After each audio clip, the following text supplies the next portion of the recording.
আজকের এই অনুষ্ঠানের প্রদীপ প্রজ্বলনের মাধ্যমে আমরা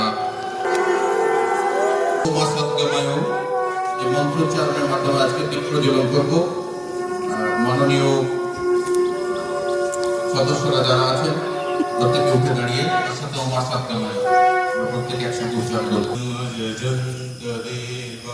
সানি ধর্মানি পদমান্যাসন্য হে হনাকম মহিমানঃ সচন্দয়ত্র পূর্বে সাধ্যাঃ শান্তিদেবাঃ। ওম রাজাধিরাজায় বসৈয়সাহিনে নমো বয়ং বৈ শ্রবণা।